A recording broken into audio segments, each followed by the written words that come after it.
nhớ rằng cho phong gì sốt là lúc xưa nó bé một sai là nó chọn đây nó bé nhục khó cho tao bé lúc lì sẽ tiêu tao sau là giờ nhớ trò giá can tê bây giờ cứ nhớ trò có tê mà chờ y lúc xong xuyên go giờ mua hàng mà vô là y lúc xong ha当时叫nó nè bây giờ nhục khó tao bé lúc lì sẽ bé tiêu sau là giờ ta cứ sai ha dùng lên nó mà mua sáng lô mà người dùng gì cứ nó cả lên rồi bây giờ cho đôi gì nó giờ nó cứ bây giờ sai hạ tạm đây tôi xả lại bây hậu mới khát mới đi cho tôi giàu lại chế bây giờ tôi biết lại nó giờ lê thì giờ là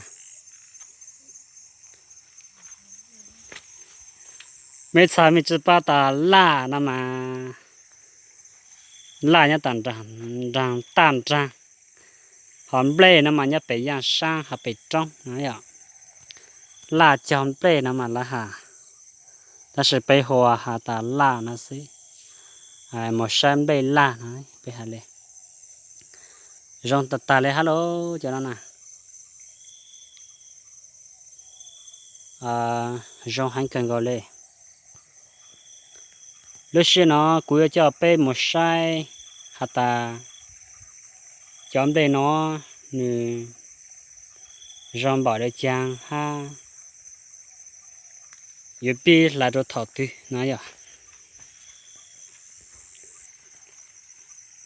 chọn đây nó như mua đi nó xí họ nó đồ tí như mua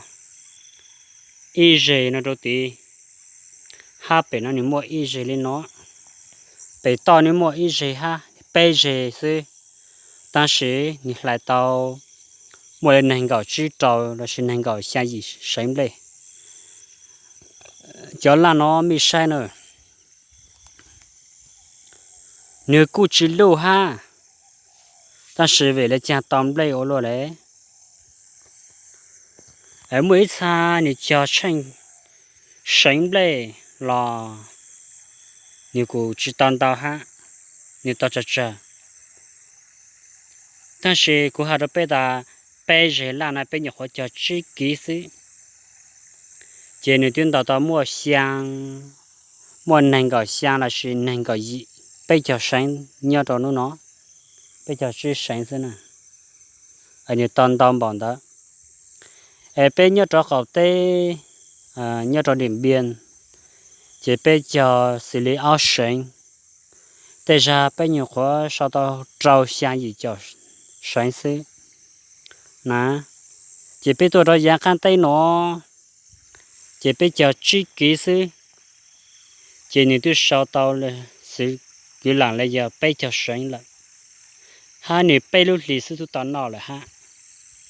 giờ mua lên nó mà cô sáng chỉ thông ta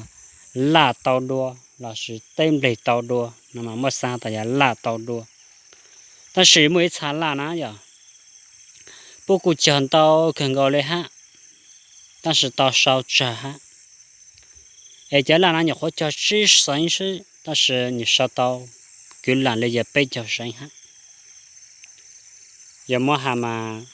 应该那子湖泊一直活到安个那子嘛，早那更高的了，只当个有没有人干那去嘞。lên nó mà cho nó là cho cái gì bây giờ này nhau nhà cái bên sáu trăm là giờ bên nó chọn ba hồ xí là sẽ chọn bây giờ chỉ giờ cái ba hồ cái giờ đại nhà cái bên nó xí giờ này cái nào hậu nhau rồi bên nó cho đôi gì giờ đây ha nhà già giờ chỉ mua nhà già là có những chỉ mua nhà già mà vô chua cho luôn tua tên đó nó của tua giờ tao sử có lúc bánh xì xí nó mà sẽ có sáng đồ có ha có cứ chỉ đó nó giờ đây bây giờ sa một cứ nhặt ra tao bây giờ cho nó gì dùng trong hạt ta dùng mua ít phần bố cho bạn chú nhiều bạn chú lệ dùng trong bé lên đó nữa chế lúc xưa nó cũ luôn chỉ bé lên nó xí thằng kia cũ mà để cho mày ha cho bé sốt là tua sai hà ta bé giọt lại đây lấy chàng nữa chế bé sinh chít lúa